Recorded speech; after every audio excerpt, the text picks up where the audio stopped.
When I started this YouTube channel in the first quarter of 2018, I missed the one sheet plywood build. This year, when the Bent Wood Challenge was announced, I decided I had to be a part of it in some way. While this video is technically showing how I built my entry for the contest, it is a little more than that, as I'm going to show you an easy way to bend wood without steam. While we're not using steam to make this, we'll still need a vessel for the wood we intend on bending. Because I wanted to keep the lengths of each piece of wood at about 24 inches, I made the PVC pipes at 26 inches. We'll seal one end by first priming our PVC and then using standard PVC glue.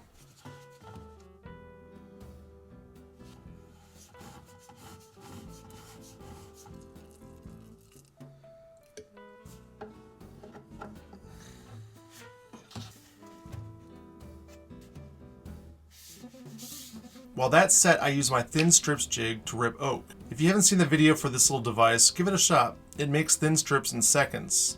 Link is in the description.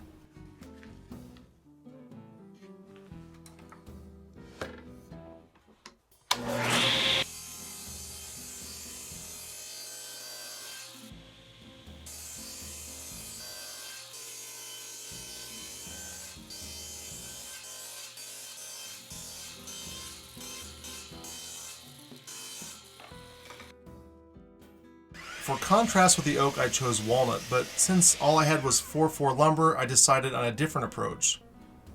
Before hitting the thin strip jig, I chose to index the thickness first, sectioning the wood into two different sizes. Ripping thin thicknesses of wood can be dangerous and produce non-uniform cuts. Using this technique eliminates those problems. While indexing, I chose to make shallow passes, thus eliminating burning as well as damaging the motor.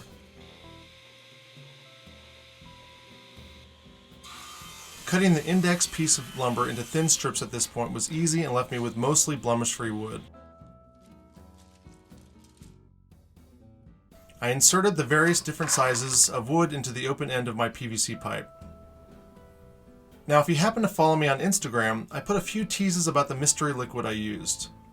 To all those wondering what sort of concoction I had put together, the answer is ammonia. Ammonia breaks down the lignin in the wood, allowing wood to easily be bent. I cut a couple inches of 6-inch PVC pipe to use for my forms. Because round objects have a tendency to be dangerous on bandsaws, I used my 90-degree bandsaw jig attached to the miter slot to do the work. If you haven't seen the video to make that jig, that will also be in the description. I gave the ammonia a couple days to soak into the wood before I removed them. But before we go any farther, I've got to recommend, if you do this, that you buy a mask that will safely protect you from the ammonia fumes. Clamping these strips took a little thinking beforehand, but I ended up rotating the walnut and oak, cutting each strip with a pair of wire cutters before clamping the next iteration on.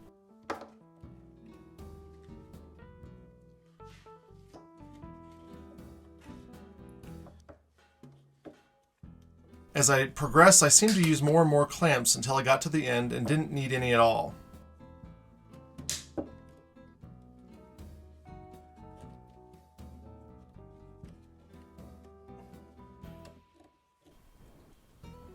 I decided to make the platform I needed a bit bigger by clamping on the outside of the ring.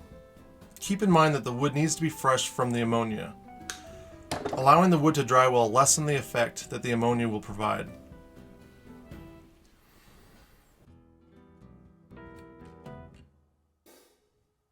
For my second form, I used plywood cut on the bandsaw.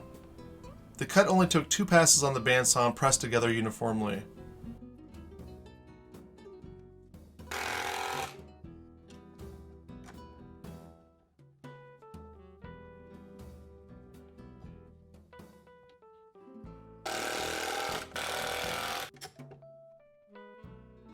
I'll add that I really didn't have any idea what the overall look would be, and this was just kind of the general idea that I came up with.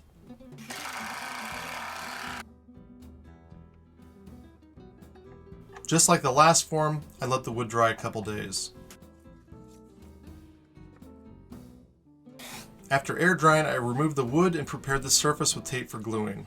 Now the wood doesn't look like it's formed and almost appears to be straight, but it easily flexes back after I install them back into the form. I double layered the thin strips to save space and time by adding tape to the bottom layer. Of course, without it, I would have been left with 2 columns instead of 4.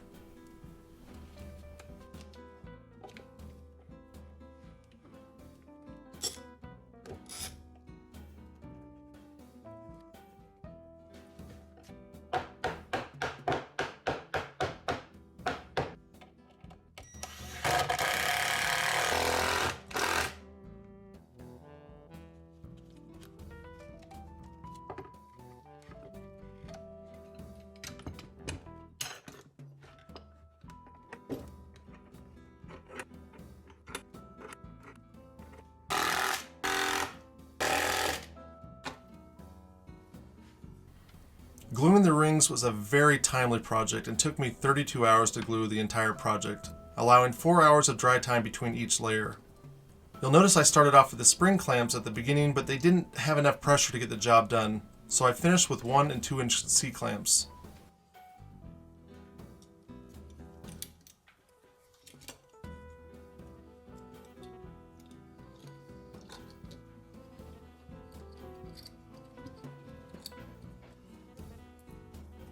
You'd be surprised how many clamps you'll go through in a project like this. Between 2 rings, I ended up needing more than 25 clamps, which meant I had a couple trips to the store to make.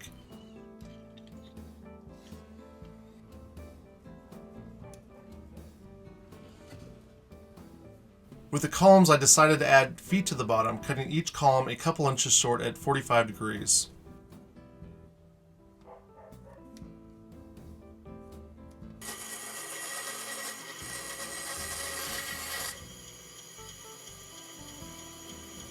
I made a box that fit the hourglass perfectly without any wiggle room. I found the center of the box, but decided with less than a day to go to offset each leg, using compound bends in each of the 4 columns, 8 compound joints in all. I offset each column by 1 inch and used a strip of wood I set at a precise angle by using hot glue and strips of pine.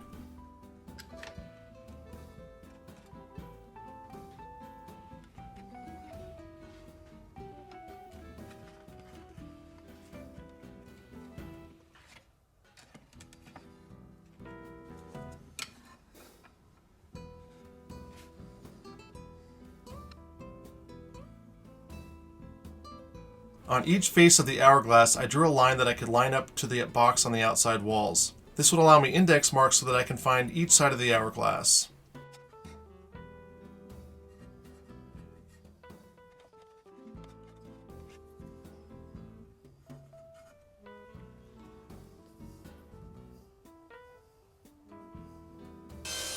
Next, I cut strips of pawduke that I could use for extensions.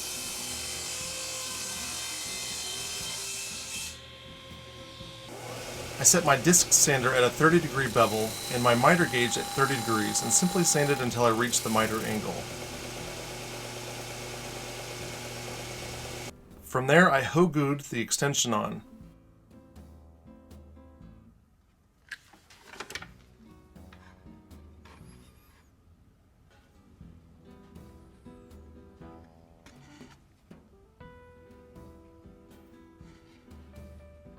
Now it was time to remove the center angle board and rely on a pattern I made that would give me better access to the hourglass.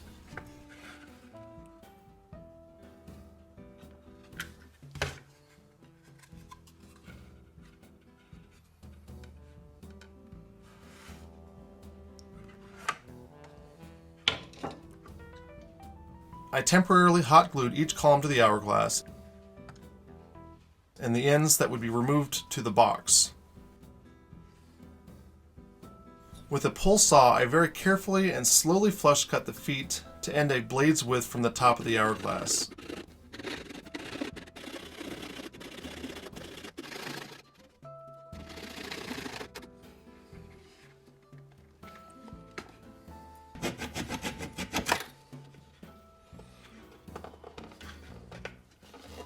As you can see, it is very flat. Afterwards, I used the pattern to mark lines for each column before attaching the columns with hot glue to the glass. I started out with the hourglass horizontal, but if you do this, make sure you do it vertically. It's much more precise. Of course, make sure you're working on a flat surface.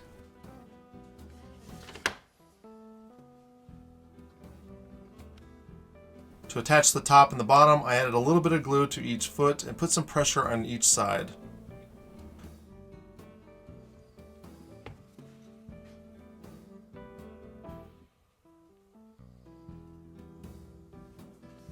With a few hours left for the competition, I decided it needed something more and added a few more feet around each base using the hoguing method. I thought the top and bottom looked a little bare and the color accents didn't seem to mesh right, and decided to add, with a couple hours left of the competition, a little more to the design. I used the same method I used with the walnut to cut thin strips down before mitering the edges and cross-lapping each side.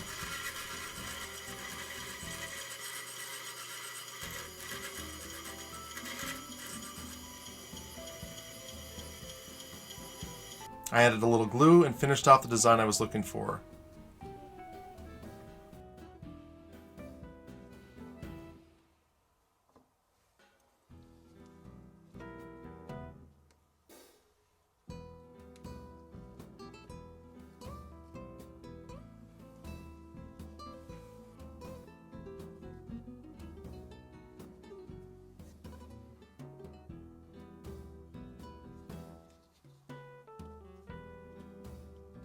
I added a thin strip around the middle to give it a knotted look before using a little Danish oil to finish it off.